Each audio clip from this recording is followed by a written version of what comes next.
कोकण पदवीधरच्या जागेवर मनसेनं दावा केलाय। वैभव खेडेकर यांना उमेदवारी द्यावी अशी मागणी त्यांनी केली आहे। माहिती आणि मनसेसाठी जागा सोडण्याची मागणी करण्यात आली आहे। कोकण पदवीधरसाठी खेडेकरांची आधीच तयारी पाहायला मिळते, तर मनसेचा कोकण पदवीधरच्या जागेवर दावा पाहायला मिळतोय। काही दिवसांपूर्वीच राज ठाकरेंनी बिनशर्त पाठिंबा महायुतीला जाहीर केला आहे, पण त्यामध्येच लागलेल्या या ज्या कोकण पदवीधरच्या निवडणुका आहे त्यावर मात्र मनसेकडून दावा केला जातोय। वैभव खेडेकर ज्यांनी नाराजी सुद्धा व्यक्त केली होती तिकडच्या आमदारावर, तेच वैभव खेडेकर यांना इथून उमेदवारी द्यावी कोकण पदवीधरसाठी अशी मागणी आता मनसेकडून केली जाते। तर महायुतीने मनसेसाठी जागा सोडण्याची मागणी केली आहे। कोकण पदवीधरसाठी खेडेकरांची आधीपासूनच तयारी सुरू असल्याचं पाहायला मिळत आहे आणि कोकण पदवीधरवर मनसेनं दावा केला आहे। त्यामुळे आता बिनशर्त महायुतीला पाठिंबा देणाऱ्या मनसेसाठी ही जागा महायुतीमधील जे प्रमुख 3 पक्ष आहेत ते सोडणार का आणि खेडेकर यांचा मनसुबा यशस्वी होणार का ते बघावं लागेल।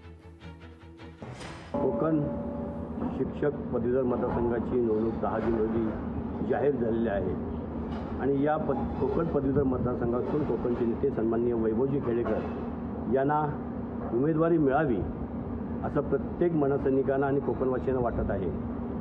कारण गेले 19 वर्ष महाराष्ट्र नवनिर्माणचे वैभवजी खेडेकर या कोकणामध्ये काम करत आहेत आणि मनसैनिक असू देत तर कोकणवासी असे प्रत्येक मनातील हे वैभव खेडेकर आदराने नाव घेतलं जातं।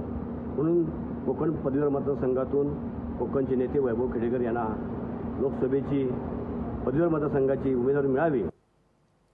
तर आपण बघितलेलं आहे या ठिकाणी मागणी केली जाते मनसेकडून वैभव खेडेकर यांना कोकण पदवीधर मतदारसंघासाठी उमेदवारी द्यावी अशी मागणी ते करताना दिसत आहेत। त्यामुळे आता ही मागणी यशस्वी होणार का मनसेची ते बघावं लागेल। काही दिवसांपूर्वीच लोकसभेमध्ये एकही जागा मिळाली नाही तरी सुद्धा मनसे प्रमुख राज ठाकरेंनी बिनशर्त पाठिंबा महायुतीला जाहीर केला आहे। बरेच दिवस ही चर्चा चाललेली होती आणि त्यामध्ये 1-2 जागा या ज्या काही महायुतीच्या जागा वाटप होतं त्यामध्ये 1-2 जागा या मनसेला सोडल्या जातील अशी चर्चा रंगलेली होती, पण एकही जागा त्यांना सोडलेली नाही आणि अशातच बिनशर्त पाठिंबा दिलेल्या मनसेला आता कोकण पदवीधरची जागा महायुतीकडून मिळते का ते बघावं लागेल।